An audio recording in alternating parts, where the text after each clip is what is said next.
کیکڑا، جھینگا اور سمندری جانوروں کا حکم کیا کیکڑا اور جھینگا کھانا جائز ہے جو کہ سعودی عرب کی مارکیٹ میں عام ہے۔ ایک سعودی نے مجھ سے کہا کہ تمام سمندری حیوانات حلال ہیں، کیا یہ بات صحیح ہے؟ اسحاق تبوک سے۔ سعودی عرب میں فقہ حنبلی ہے، حنابلہ کے نزدیک، امام احمد بن حنبل کے نزدیک سمندر کے تمام جانور حلال ہیں۔ امام ابو حنیفہ رحمہ اللہ تعالیٰ کے نزدیک صرف مچھلی حلال ہے۔ دونوں کے اپنے اپنے دلائل ہیں، اس پر میں پہلے تفصیلی کلپ ریکارڈ کروا چکا ہوں، ان دلائل کی طرف میں دوبارہ نہیں جاتا۔ تو ایک فقہ کو فالو کیا کریں، دوسرے پر اعتراض نہ کریں، آپ نہ کھائیں، ان سعودیوں کو کھانے دیں آپ۔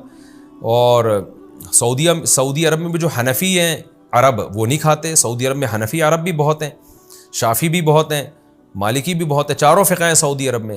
تو چونکہ حنابلہ زیادہ ہیں اس لیے وہ کھاتے ہیں، تو ان کو کھانے دیں آپ، اختلافی مسئلہ ہے۔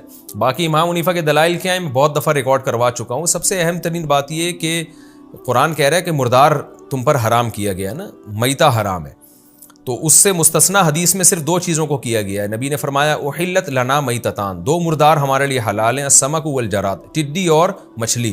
تو نبی نے دو چیزوں کو مستثنیٰ کیا ہے، اس کے علاوہ کسی چیز کا استثناء نہیں ہے۔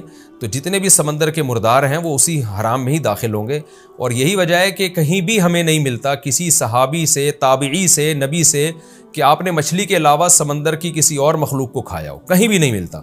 تو کہیں تو ہوتا نا کسی صحابی نے کیکڑا کھایا ہو یا جھینگا کھایا ہو یا کیکڑے کا سوپ پیا ہو، یا تابعین میں سے جو جلیل قدر تابعین ہیں ان میں سے بھی کہیں بھی نہیں ملتا۔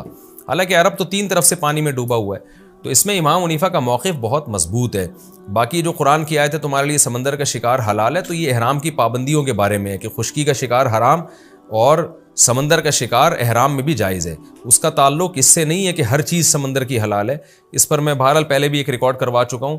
پھر بھی میں آپ سے عرض کر رہا ہوں کہ میرا مقصد صرف یہ بتانا ہے کہ امام حنیفہ کی دلیل جھینگے اور کیکڑے کے بارے میں بہت مضبوط دلیل ہے، تو اس کو ہلکا نہ سمجھیں۔ باقی اختلافی مسئلہ ہے تو اختلافی مسائل میں انسان اعتدال سے کام لے۔ تو آپ ایک فقہ کو فالو کریں، یہ نہیں کہ آپ نے کیکڑا کھانے کے لیے شافی بن گئے اور جب آپ کے جسم سے خون نکلا تو وضو ٹوٹ گیا، یہاں بھی آپ شافی بن گئے، اور کسی اور بچی کو ہاتھ لگایا، امام شافی کہہ رہے ہیں آپ کا وضو ٹوٹ گیا، یہاں آپ حنفی بن گئے۔ یہ ٹھیک نہیں ہے۔ انتظام اسی میں ہے کہ ایک فقہ کو فالو کریں اور دوسرے پر اعتراض نہ کریں۔ باقی جھینگا پھر حنفیوں میں بھی اختلاف ہے کہ وہ بعض حنفی علماء کہتے ہیں کہ جھینگا مچھلی کی ایک قسم میں داخل ہے، تو اس لیے وہ کہتے ہیں جھینگا کھانا جائز ہے۔ بنگلہ دیش میں اسی پر عمل ہو رہا ہے، وہ کہتے ہیں مچھلی کی قسم ہے، لیکن اس لیے بنگلہ دیش میں حنفی فقہ ہے لیکن اس کے باوجود وہ جھینگا کھاتے ہیں، کیکڑا نہیں کھاتے، وہ جھینگا ضرور کھاتے ہیں، کہتے ہیں یہ مچھلی ہے۔ ہماری رائے یہ ہے کہ یہ مچھلی نہیں ہے، اس لیے ہم جھینگے کو بھی صحیح نہیں سمجھتے۔